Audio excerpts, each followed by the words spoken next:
Let me start with the end. I got a divorce, a clean break from my wife who didn't love me anymore, a new life, a sweet roommate, tons of support from friends, a new great job, a new outlook on life, lots of hope, and just looking forward to meeting lots of girls. Basically where I last left off, I had accepted that staying married might not be the best choice for me, but she was keeping no contact, staying faithful a fake, and spending lots of time with me and going to counseling so we could give it an honest chance. So I went along with it too. I still enjoyed my time with her and remembered my love for her though the future was uncertain. Still, she was not able to express her devotion to me, and it was really eating at me, but I couldn't quite get at it. She mentioned a few times that maybe it would help if we could live apart for a while so she could have time alone to think about it. I could only immediate responded each time that no, I cannot see how that will help us and I don't know how I could come back from a separation. Some of you are probably like, how the fuck is he still with her after her flakiness and disrespect? He should have dumped her long ago.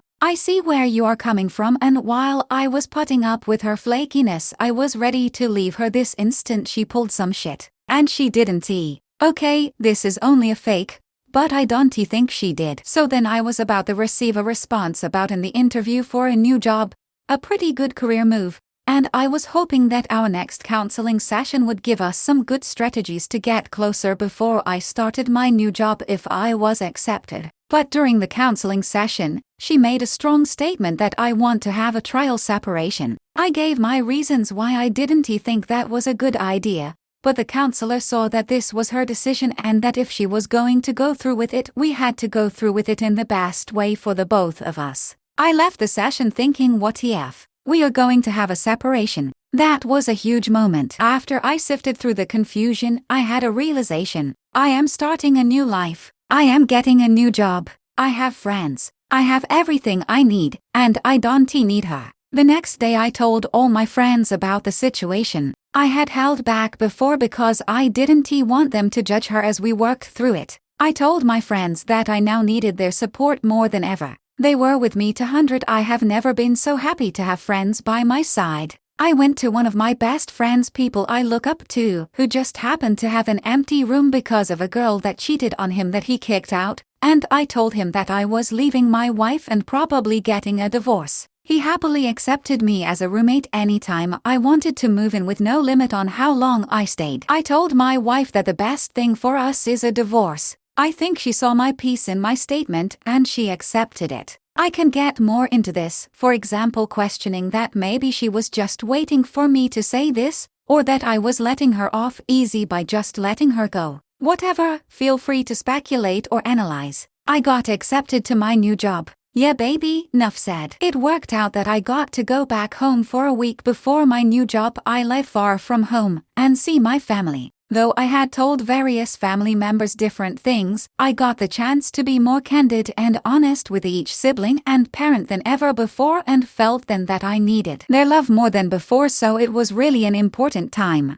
I announced my divorce and they showed their support. I also came out to my religious parents that I wasn't Christian anymore. I haven't been Christian for a long while, but never really told them explicitly. It was a big trip in a bunch of ways. I moved out, she and I amicably decided who keeps what. I took everything I wanted, don't worry. And soon after we finished divorce proceedings, we do not contact each other besides a couple of things related to the separation, forgetting some possessions at the apartment, etc. I could not be happier. I have worked through the grief for the past half year, so by now I am more than ready to live single life again and enjoy freedom. I have also gradually come to terms with the reasons for separation. My friends have stuck with me and are inviting me to all sorts of events and parties, and I am not only feeling good with them but also meeting lots of new people. I am trying my best to flirt and meet girls, and while it hasn't been a complete failure, I haven't exactly brought home a girl yet.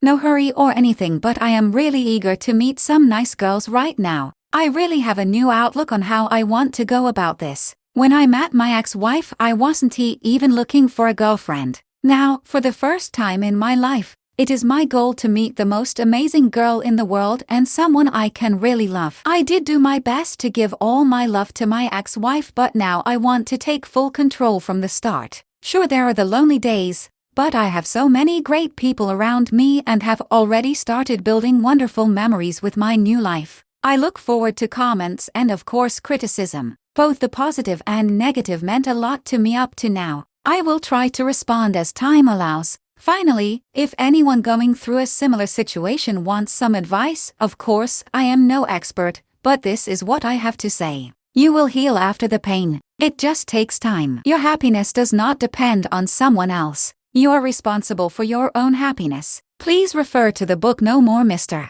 Nice Guy, available as a PDF if you Google search it. Couples can work things after infidelity. I would recommend looking it up on marriage forums. If you want to work things out after infidelity, you have to go to marriage counseling. However, cheating on your partner is one of the most hurtful things you can do. I, for one, have never been hurt like that in my life. I learned to cry, something I had forgotten for a long time, but it feels good. Men